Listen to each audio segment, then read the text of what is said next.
Assalamualaikum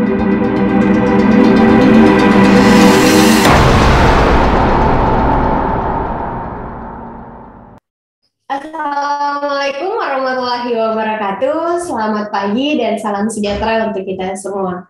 Sahabat Gizi dimanapun Anda berada, kembali lagi kita di podcast Persagi Sosial, di mana hari ini kita sudah kedatangan tamu narasumber, yaitu Ibu Astati Made Amin, SSIT MKes. Nah, Ibu Astati ini merupakan salah satu bekerja di salah satu rumah sakit di Makassar, benar ya, Bu? Ya. Selamat pagi, Bu. Bagaimana kabarnya? Ya. Hari ini kita akan membahas terkait peran dan fungsi ahli gizi, seperti itu ya, Ibu. Nah, sebelum itu mungkin Ibu bisa menjelaskan dulu, Bu, ahli gizi itu sebenarnya apa ya, Bu? Ya, terima kasih, Husnul ya. Iya. Assalamualaikum warahmatullahi wabarakatuh. Selamat pagi.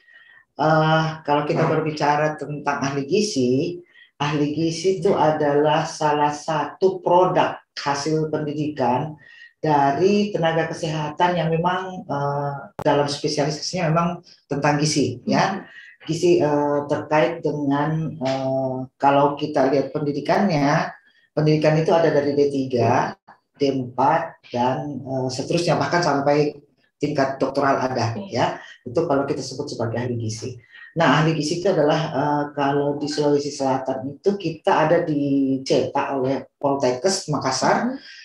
Untuk kelanjutannya bisa ada di diploma 4-nya, kemudian bisa sampai S1 gizi juga ada, kemudian terkait sampai doktoralnya juga ada. Itu ahli gizi. Nah, di luar sana itu kan ada yang dikenal sebagai nutrisionis dan ada yang sebagai dietitian. Nah, untuk perbedaan keduanya itu seperti apa, Ibu? Oke, kalau kita mengenal nutrisionis adalah sarjana di bidang gizi yang kita mulai dari D3, D4, S1 bahkan sampai program doktoralnya.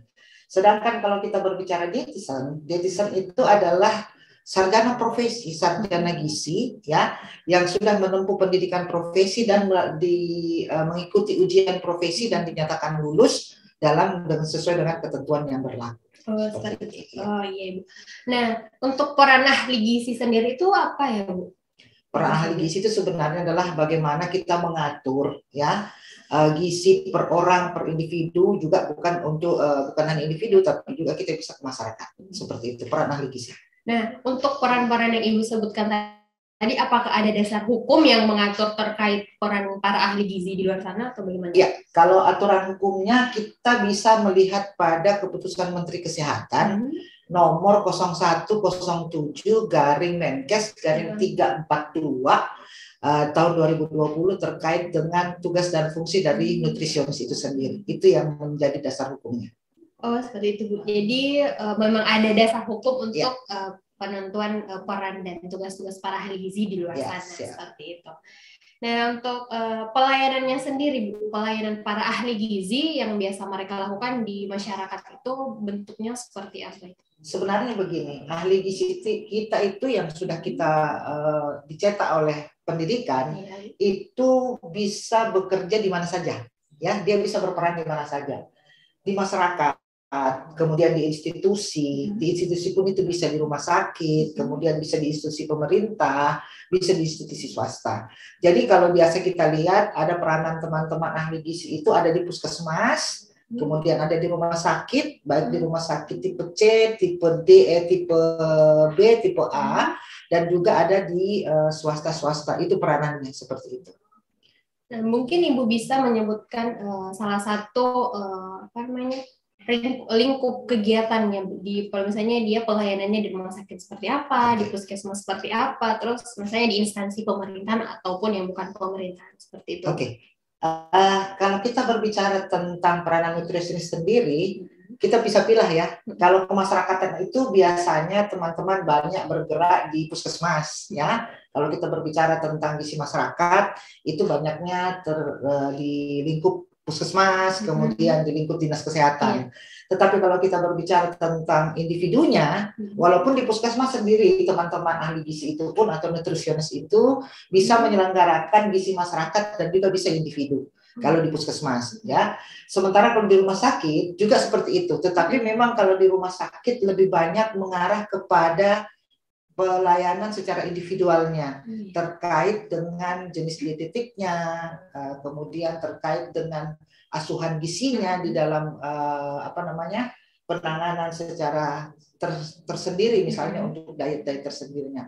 Walaupun sebenarnya di puskesmas juga bisa seperti itu. Jadi perbedaannya. Nah, sementara kalau di tingkat yang di kabupaten, misalnya yang terjadi di dinas kesehatan, baik itu di kabupaten maupun di provinsi, itu lebih banyak pada tatanan perencanaan dan pengelolaan, serta bagaimana teman-teman membuat suatu regulasi sehingga ini bisa digunakan sampai ke tingkat bawah. Seperti itu. Jadi memang ada tingkatan perbedaan setiap tugas dan peranannya masing-masing ya Bu, berdasarkan instansi mereka yang tempat kerjanya seperti itu. Nah, untuk kan di sini kita dinaungi oleh organisasi Persagi untuk para ahli gizi itu Bu.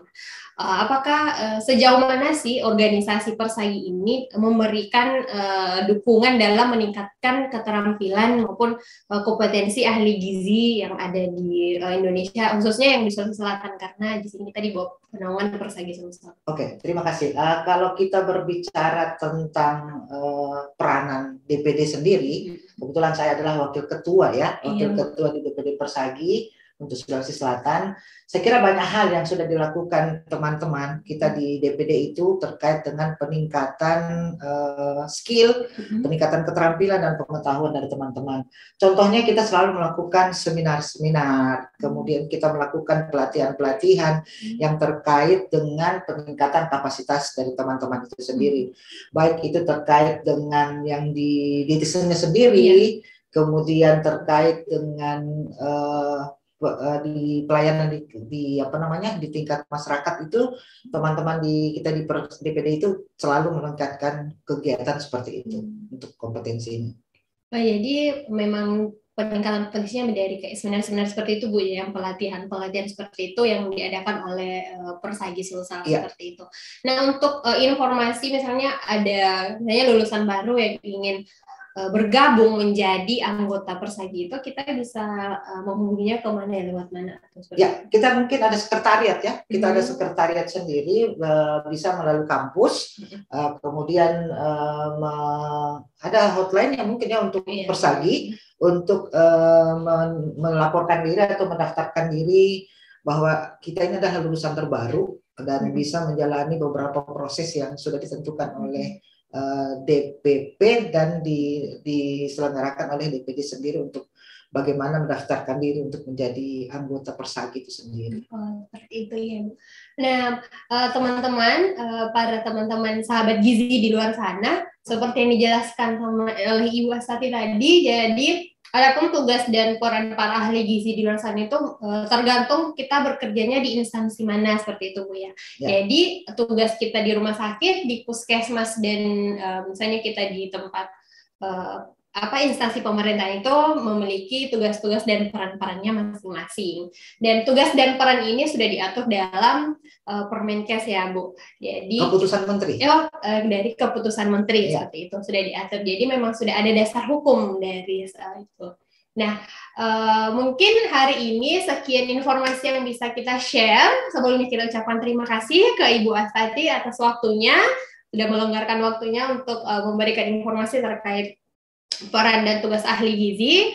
Nah, kepada sahabat gizi di luar sana, jangan lupa untuk di like, di subscribe, dan di share videonya untuk lebih memberikan informasi kepada orang lebih luas. Sampai bertemu di podcast selanjutnya. Assalamualaikum warahmatullahi wabarakatuh.